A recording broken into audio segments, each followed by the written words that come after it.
नमस्कार दोस्तों, एक बार फिर से आपका स्वागत है अपने YouTube चैनल स्टडी पॉइंट मोर्रे में।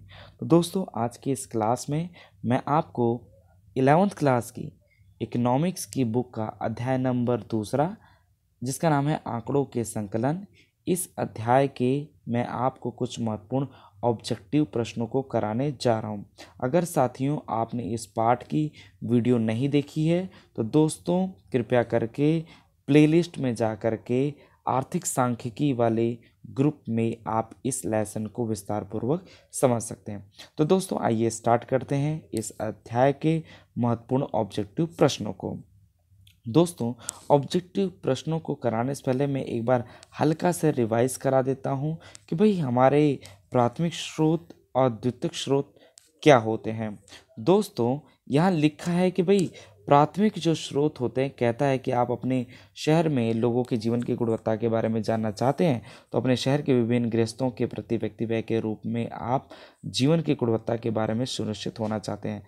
दोस्तों, यहाँ पे कहने का मतलब ये है, अगर आप किसी भी व्यक्ति के बारे में या किसी व्यक्ति के जीवन की गुणवत्ता के बारे में जानना चाहते हैं तो उनके प्रति व्यक्ति खर्चे के आधार पर आप पता कर सकते हैं।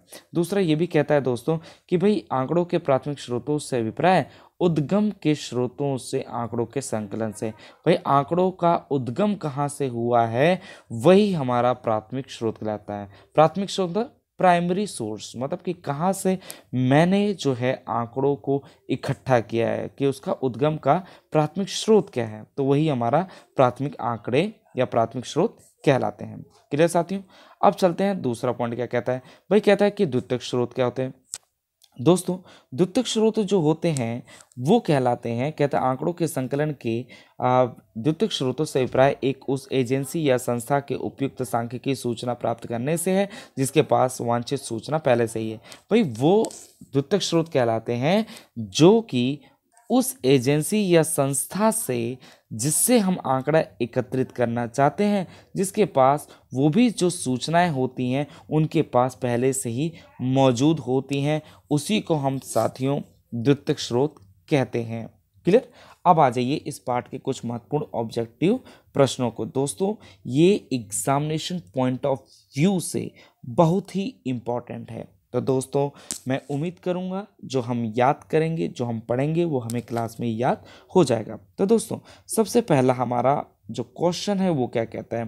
कहता है कि भाई जो हमारे पास प्राथमिक स्रोतों से पहली बार एकत्रित, मतलब कि एक सेकेंड दोस्तों, एक सेकेंड, ओके। सो यहाँ पे हमारा पहला क्वेश्चन क्या कहता है, उद्गम ना, उद्गम। उद्गम का मतलब क्या होता है, जहाँ से हम आंकड़ों को आरंभिक रूप से प्राप्त करते हैं। कहता है उद्गम के स्रोतों से पहली बार एकत्रित किए गए आंकड़े कहलाते हैं। क्या कहलाते हैं साथियों? प्राथमिक आंकड़े कहलाते हैं, द्वितीयक आंकड़े कहलाते हैं, आंतरिक आंकड़े कहलाते हैं, या इनमें से कोई नहीं। साथियों, अभी ही मैंने ऊपर आपको परिभाषा दिखाई है। क्या देखो यहाँ पे लिखा है दोस्तों, ये देखो यहाँ पर, ये आ गया। अब देखो यहीं पे लिखा है ना, हमारा ही जो क्वेश्चन का आंसर है, कहते हैं कि प्राथमिक स्रोतों से अभिप्राय उद्गम के स्रोतों से, मतलब कि जो चाहे हमारे प्राथमिक आंकड़े बोलें, चाहे हमारे प्राथमिक स्रोत बोलें, ये सब दोस्तों उद्गम के, मतलब कि उद्गम के स्रोतों से पहली बार एकत्रित किए जाते हैं। तो इसका जो आंसर है वो है क्या, क्या दोस्तों? प्राथमिक आंकड़े। ठीक है, ओके। हमारा दूसरा प्रश्न क्या कहता है। दूसरा प्रश्न ये कहता है कि जनसंख्या तथा राष्ट्रीय आय की गणना से संबंधित आंकड़े सरकार के लिए किस प्रकार के आंकड़े कहलाता है। तो दोस्तों यहाँ पे देखो, जनसंख्या राष्ट्रीय आय की गणना से संबंधित आंकड़े सरकार के लिए है ना, मतलब कि यहाँ पे जो जनसंख्या तथा राष्ट्रीय आय की गणना की जाती है वो सरकार के लिए किस प्रकार के आंकड़े हैं। दोस्तों याद रखना, प्राथमिक आंकड़े मौलिक रूप से एकत्रित किए जाते हैं, द्वितीयक आंकड़े किसी दूसरे व्यक्ति या संस्था से एकत्रित किए जाते हैं। तो सरकार को अगर आंकड़े चाहिए तो वह राष्ट्रीय आय के द्वारा नेशनल इनकम पता कर सकता है, और जनगणना के आधार पर हमारे देश की जनसंख्या का अनुमान लगाया जा सकता है। तो दोस्तों इसका जो हमारा आंसर है वह है द्वितीयक आंकड़े। द्वितीयक आंकड़े किसी दूसरे व्यक्ति द्वारा आंकड़े एकत्रित किए जाते हैं। तो दोस्तों अगर सरकार कोई भी आंकड़ा आंकड़ा जानना चाहती है तो वो नेशनल इनकम और जनसंख्या के आधार पर ही वह आंकड़ों को एकत्रित कर सकती है। तो ये द्वितीयक आंकड़े। क्लियर। अब हमारा तीसरा प्रश्न क्या कहता है कि निम्नलिखित में से कौन सी द्वितीयक आंकड़ों के संकलन की विधि है। द्वितीयक आंकड़ों को एकत्रित करने की विधि कौन सी है दोस्तों। प्रत्यक्ष व्यक्तिगत अनुसंधान, यहाँ पे अप्रत्यक्ष आएगा दोस्तों, ठीक है। अप्रत्यक्ष मौखिक अनुसंधान, प्रश्नावली के माध्यम से सूचना का संग्रह, या इनमें से कोई नहीं। तो दोस्तों यहाँ पर द्वितीयक आंकड़ों को संकलन करने की विधियां इनमें से कोई नहीं इज द करेक्ट आंसर। पूछो क्यों दोस्तों। यहाँ पे मैंने आपको अपनी पिछली वीडियो में बताया था प्राथमिक आंकड़ों को एकत्रित करने की हमारे पास 4 विधियां होती। कितनी दोस्तों होती विधियां? 4 होती हैं। पहला होता है प्रत्यक्ष व्यक्तिगत अनुसंधान, अप्रत्यक्ष मौखिक अनुसंधान, प्रश्नावली के माध्यम से सूचना का संग्रह करना, और चौथा जो होता है स्थानीय स्रोतों व संवाददाताओं से सूचना प्राप्ति। ये था हमारा प्राथमिक आंकड़ों को एकत्रित करने की विधियां। लेकिन यहाँ पे बोल रहे द्वितीयक आंकड़ों के संकलन करने की विधियां, तो दोस्तों ये तीनों ही गलत हैं। तो इसका सही आंसर है हमारा इनमें से कोई नहीं। ठीक है, मैं बता देता हूं द्वितीयक आंकड़ों को एकत्रित करने की जो विधियां होती हैं वो होते हैं प्रकाशित स्रोत और अप्रकाशित स्रोत। क्लियर साथियों। अब चलते हैं हमारा चौथा प्रश्न, ठीक है, जो कि बहुत ही महत्वपूर्ण, मतलब वेरी इंपॉर्टेंट है। चौथा प्रश्न कहता है इनमें से कौन सा एक अच्छी प्रश्नावली का गुण है। भाई एक अच्छी प्रश्नावली के भाई क्या क्या गुण होने चाहिए। क्या कठिनता होनी चाहिए, अनुचित क्रम होने चाहिए, मतलब कि ढंग का कोई ऑर्डर नहीं होना चाहिए, और अनुचित प्रश्न होने चाहिए, मतलब ऊटपटांग प्रश्न होने चाहिए। नहीं दोस्तों, एक अच्छी प्रश्नावली का हमेशा क्या गुण होना चाहिए भाई, प्रश्नों की संख्या कम होनी चाहिए। मतलब कि क्वेश्चन जो हो वो थोड़े ही हो लेकिन अच्छे हो। ध्यान है दोस्तों, तभी तो कहता है कि भाई अच्छी प्रश्नावली के क्या गुण होते हैं।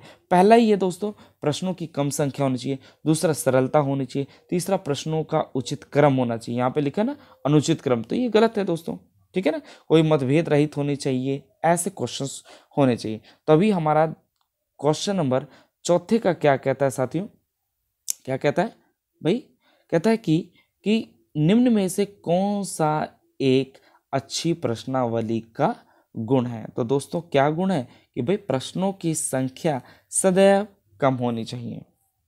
क्लियर। अब चलते 5वां, कहता है जब एक अन्वेषणकर्ता सूचना देने वालों से आवश्यक सूचना एकत्रित करता है तो वह निम्नलिखित विधियों में से कौन सी विधि का प्रयोग करता है। भाई अगर एक अनुसंधान जो करता है भाई आंकड़ों को एकत्रित करना चाहता है तो भाई वो कौन सी विधि को अपनाएगा।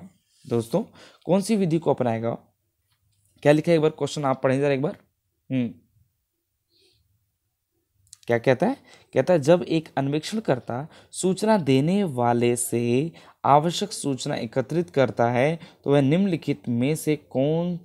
में से किस विधि का प्रयोग करता है। तो वो किस विधि का प्रयोग करता है दोस्तों, प्रत्यक्ष व्यक्तिगत अनुसंधान विधि का प्रयोग करता है, मतलब कि डायरेक्ट पर्सनल इन्वेस्टिगेशन मेथड का प्रयोग करता है। क्योंकि वह सूचनाओं को एक अन्वेषणकर्ता सूचना देने वाले से आवश्यक सूचना एकत्रित करता है, जो इंपॉर्टेंट क्वेश्चन होता है। ठीक है साथियों, तो हमारा जो इसका आंसर है वह है प्रत्यक्ष व्यक्तिगत अनुसंधान।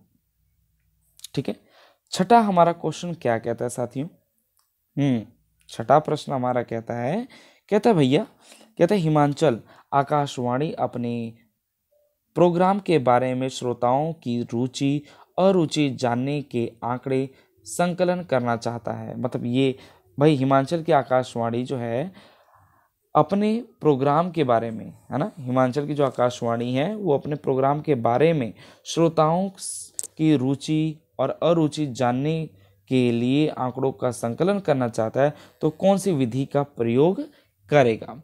दोस्तों वो कौन सी विधि का प्रयोग करेगा, गणक विधि का, मतलब कि उनसे उनकी रुचि जानने के लिए इन्यूमिनेटर मेथड का प्रयोग करेगा, जिसमें वह खुद प्रश्नों को पूछ करके उनका जवाब को लिखता है। प्रत्यक्ष व्यक्तिगत अनुसंधान नहीं होगा दोस्तों, अप्रत्यक्ष मौखिक अनुसंधान में नहीं होगा, डाक विधि भी नहीं होगी। डाक विधि में क्या होता है, पर्सनल भेजा जाता है ये, और जब जब श्रोताओं से उनकी रुचि और अरुचि जानना होता है तो पूछ करके जो भरा जाता है उसे गणक विधि कहते हैं। क्लियर हो गया साथियों।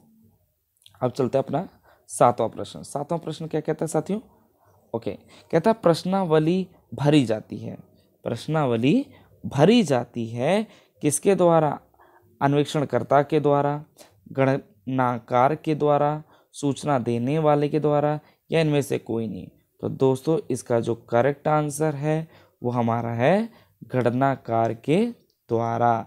जो इन्यूमरेटर होते हैं उनसे ही प्रश्नावली भरी जाती है पूछ पूछ के।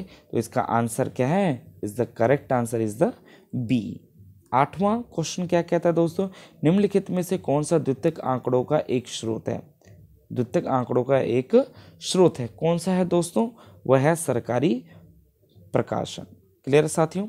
तो दोस्तों मैं उम्मीद करूंगा कि आपको आज की इस क्लास में जो ये हमारे 8 ऑब्जेक्टिव प्रश्न हैं वो आपको क्लास में ही रट गए होंगे।